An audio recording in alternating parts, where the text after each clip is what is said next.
Le Seigneur commença une œuvre puissante en Galatie et en Mysie, et lorsque Paul voulut se rendre en Bithynie, l'Esprit ne lui permit pas. Ensuite, il demanda au Seigneur, pouvons-nous rester en Galatie? Alors le Seigneur lui dit, non. Il en fut de même de la Mysie. Ensuite, la voix de Dieu s'adressa à lui en disant, passe en Macédoine. Bien que ce pays se trouvait sur un autre continent, il obéit. Paul obéit au Seigneur, il entendit sa voix. Voilà comment l'évangile du Seigneur Jésus-Christ est entré en Europe.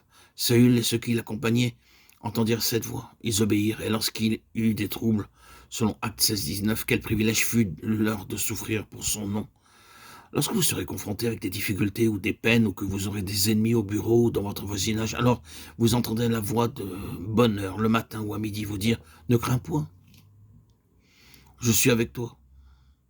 Ces paroles vous fortifieront, vous encourageront et vous accorderont la victoire. Que de fois n'ai-je pas entendu pendant les 37 dernières les paroles suivantes « Je suis avec toi », Baxing. Cela peut être une expérience journalière et il n'est vraiment pas nécessaire d'être déprimé ou abattu et de dire « ôte-moi la vie ». Dans Acte 27, le bateau était en grand danger et les 216 passagers du navire n'avaient aucun espoir de pouvoir sauver leur vie. Ils étaient effrayés par la terrible tempête. Pour alléger le bateau, ils avaient jeté les agrès à la mer et les matelots avaient même tenté de fuir. Mais Paul les en avait empêchés cette nuit-là. Dieu avait parlé à Paul.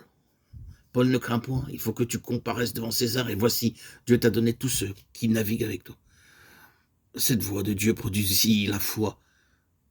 À vue humaine, il était impossible de pouvoir être sauvé, même pas le moindre espoir leur était délaissé. Mais Dieu lui avait donné l'assurance qu'il allait être sauvé, ainsi que les 216 passagers avec lui. Paul avait donc bien mangé, bien dormi, il n'avait pas peur et maintenant il encourageait les autres à manger aussi. Un petit souci peut enlever le sommeil, dans ce cas-là, aucun somnifère ne peut le redonner. Mais en un temps semblable et dans de telles circonstances, la voix de Dieu vient à vous disant « Ne crains point, je suis avec toi ». C'est la conscience de la présence de Dieu qui nous donne cette certitude que c'est la voix de Dieu et non la voix d'un homme. D'abord, la présence de Dieu devient réelle en louant Dieu et en lisant sa parole. Et ensuite, nous entendons sa voix. Si je constate que ma foi augmente, je dois savoir que ce n'est pas là l'effet de la voix d'un homme et par des expériences successives.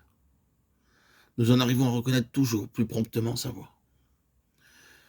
Quelquefois, lorsqu'un mari part au loin et revient sans prévenir sa femme, celle-ci est capable de savoir que son mari est de retour par le seul fait d'entendre le bruit de sa toux dans les environs et de dire « Voilà mon mari ».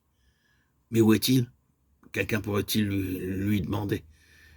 Et elle de répliquer « Je ne sais pas, avec précision, mais j'ai entendu sa voix ». Cependant, si une femme n'est pas en bon terme avec son mari et si quelqu'un lui demande où il est, elle répondra « Oh, je ne le sais pas, même s'il se trouve dans le vestibule ». Si vous voulez entendre la voix de Dieu, permettez au Seigneur Jésus-Christ d'entrer dans votre cœur et de le gouverner. Recevez sa lumière divine, ne craignez pas de confesser votre péché. Rappelez-vous qu'il est mort pour vos péchés, acceptez-le comme votre sauveur, plein d'amour. Parlez-lui comme à votre ami jour après jour, car vous pouvez lui parler partout, à tout propos et de façon certaine. Il s'adressera à vous, souvenez-vous simplement quand vous entendez sa voix, de lui obéir aussitôt.